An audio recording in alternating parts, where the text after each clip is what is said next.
Well, she came with her brothers and her parents, and I think it was kind of a feeling out process. I knew that we were a much different school than what she had committed to originally. We don't try to hide what we are. What we are is a smaller school, and we know that's the feel and that's our niche. We can't hide it. We're not a big school. So we know that that family situation is a very important part, and that's what we brought forth, and what we displayed is what she was looking for. Cincinnati's, it's a neat town, you know, that was really great. And then when we got to meet Christy and Ed and Amber was here at the time, it was a good feeling. You felt good about who you were leaving your kid with, you know, so it was like, it felt okay, it felt good.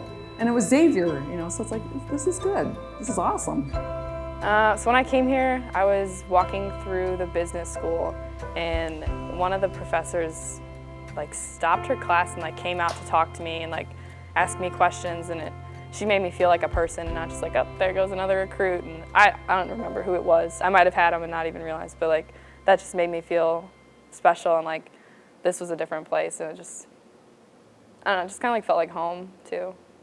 For sure, like, because me and Lauren play the same position, walking in just the first couple days of practice and just watching Lauren play, I hadn't seen her play before. I just knew like she would be the one. She was going to be like starting freshman right side hitter, and she was going to be like a big impact player in my eyes at least. Third or fourth day, we're getting into hitting lines, and the upperclassmen were taking notice of her in a hitting drill.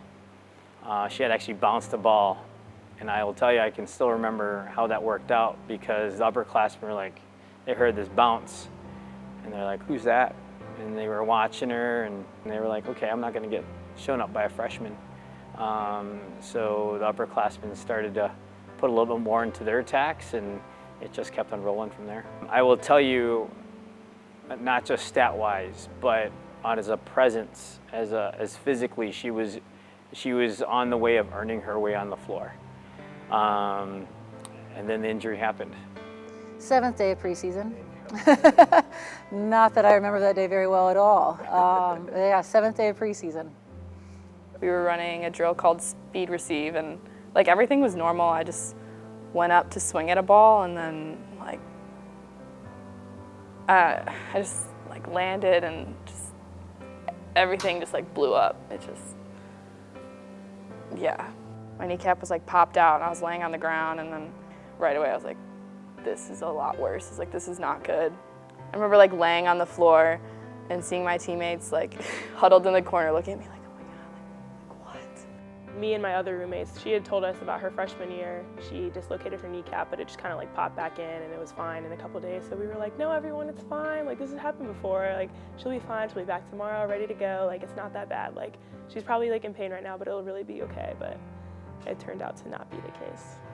Well, if it says anything, when she got injured her freshman year, she at first didn't cry, and I can only imagine how painful that is.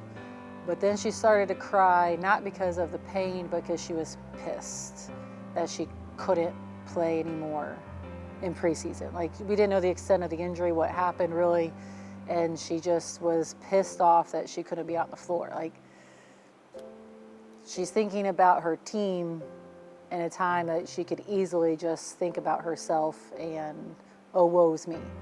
But her first reaction was to be with her team. That tells a lot about an individual. She called and she said, I don't remember specifically what she said, but Mom, her knee was hurt and it was going to get looked at, and she thought it was a lot worse than what she had done in the past.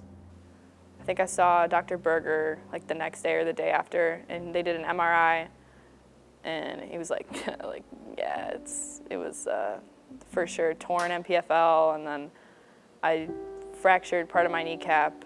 I was out for the season. I think it was supposed to be like 6 to 9 months till I was back. I felt for her because it was not going to be a traditional couple months.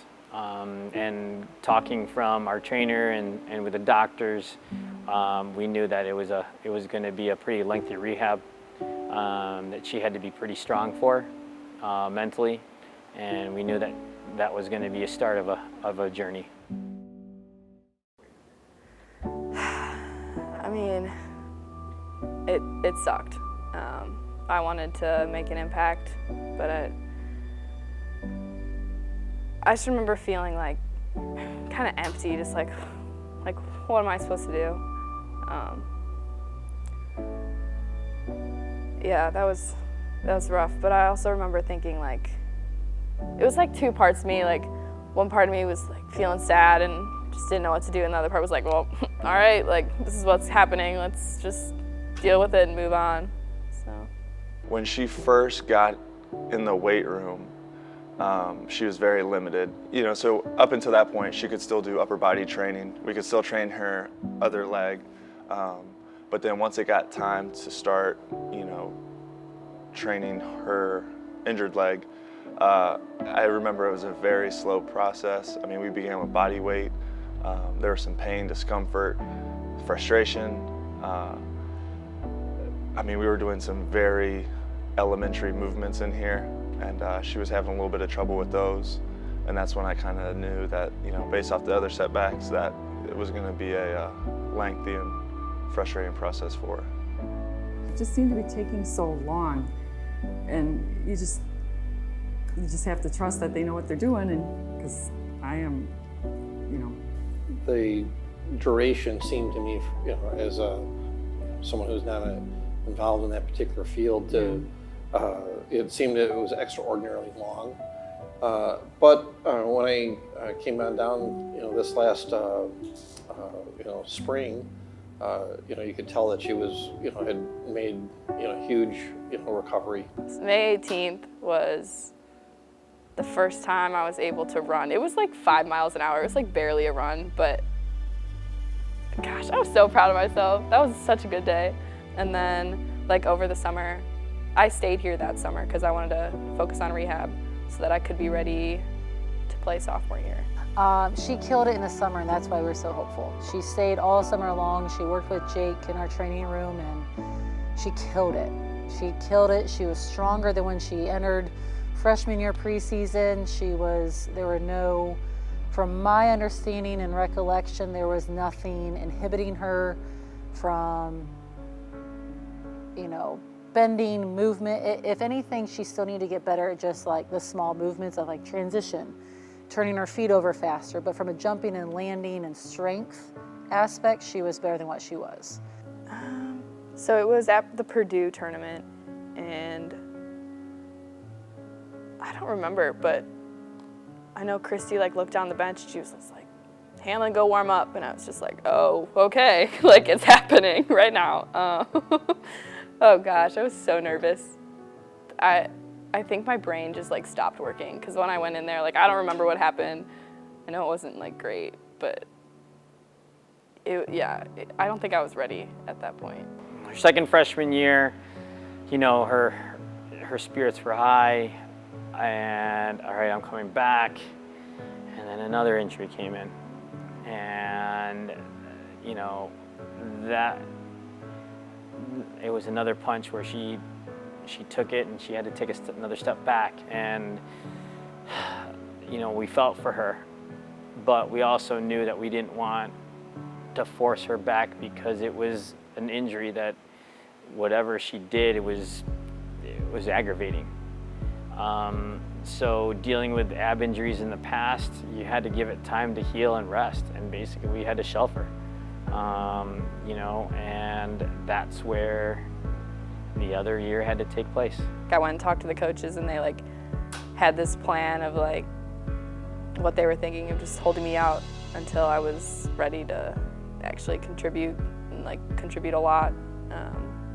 I really didn't want to do it at first. I was like, I just want to play volleyball, like please let me play. But I thought about it for a while, and eventually like it was just what I had to do. It was really her decision, and you know, part of this process of her going to school here, you know, is for her to develop, you know, physically, emotionally, you know, mentally. And you know, these life decisions, if she, you know, they're not decisions for us to make, they're decisions for her to make. She made it, and you know, I think she conferred with us, but her mind was made up. We were really working on my hip rotation and my swing. So I was like, it was getting sore, my ab was, but I just kept going. I was like, I want to get good at this. So I just kept doing it. And then we had, I don't know if it was like lift or conditioning or something, but then we did broad jumps. And I just remember like swinging my arms, and it's like, as I was coming forward, just feeling this like pop. And it's just like, that didn't feel right. And then it hurt really bad. So I stopped and then went to the training room, and they're like, yeah, you strained your ab. So I was out in like 2 or 3 weeks, I think, probably. It was really frustrating, just having to be out again, and just, it was like finally my knee felt good enough to do the things I wanted to do, and then it was just like the rest of my body was like, nope, you're not doing it. I will tell you, we felt for her, because I remember we were practicing one early morning, and it was an ab strain, and you just saw on her face of just being depleted. And you know, I asked her, I said, if anyone can do this, it's you. You've done it over and over and over again. And there was never a question of like, well, can I do it? I'm sure there was, but there was never a doubt that she would not pull through it. I know as a coaching staff, we couldn't have been any more proud of her. So in the spring, what also happened in January, she told me she was going to go on an internship somewhere else in the summertime, and my heart just sank because my fear, and you can't make decisions out of fear, but my fear was she had worked this hard. We're headed into a spring of another step for her working in the right direction. We could get her where she needs to be, and then she's going to go off for the summer and lose it all. Summer was really good from a strength standpoint. I got a lot stronger, built a lot of muscle.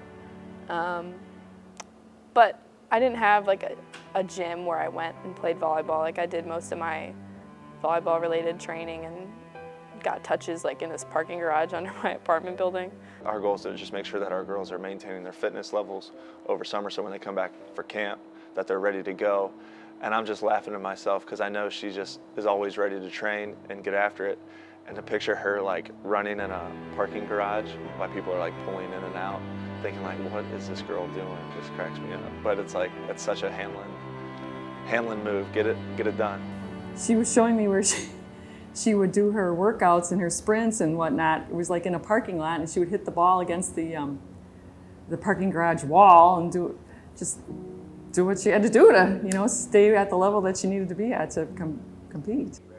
Oh yeah, this season, oh yeah, I was so ready. I was like, this one's for real, like the real freshman year.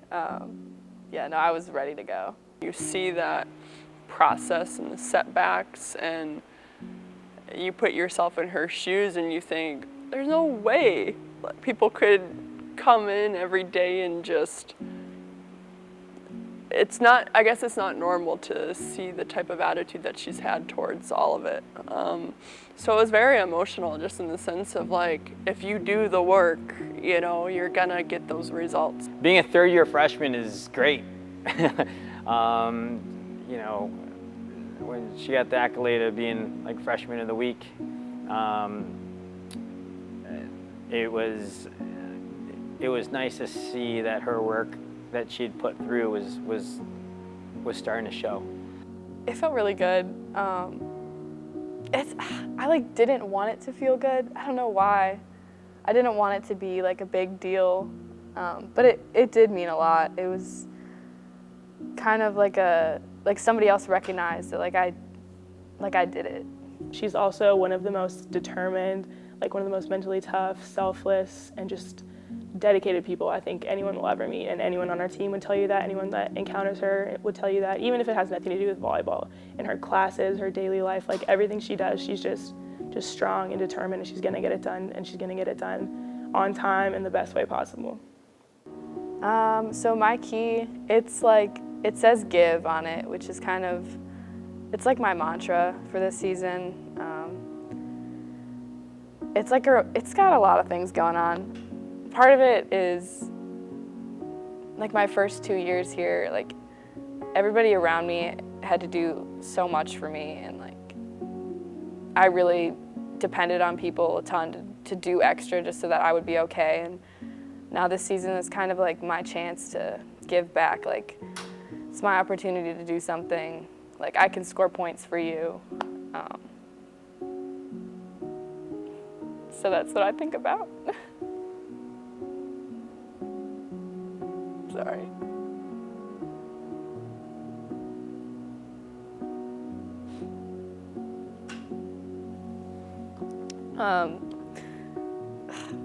It's also like a reminder to me that even if something's hurting, like, there's other ways that I can give back. Even if my knees are hurting or if like my abs sore, it's like a reminder to not make it about myself, and like there's always something I can do. Like if my knees are hurting, I can tell people what I see on the court. And give to be Lauren Hanlon's word is very appropriate for her because she consistently is giving. She's consistently wanting to just be a woman for others, or for, you know, giving when she's absolutely exhausted. If you think about it, she's impacting our freshmen right now of what she's going through, and so those freshmen are going to carry that and be able to tell her story to the teammates that come after her, and it's just going to be an ongoing story of what she's creating here at Xavier right now for Xavier volleyball. So she's impacted the team now, and it'll impact the future. She created those opportunities to not only get recruited by Xavier, but all the other schools that expressed interest in her, and it really allowed her the position to say, this is what I want. And so, you know, in as much as Xavier chose her, she chose Xavier. Anyone to thank? Who don't I have to thank? I actually have a list in my phone of, let me whip that out real quick. My parents, obviously, my family. Bree Cugliari, oh my gosh. She was like my rock. She got me through everything.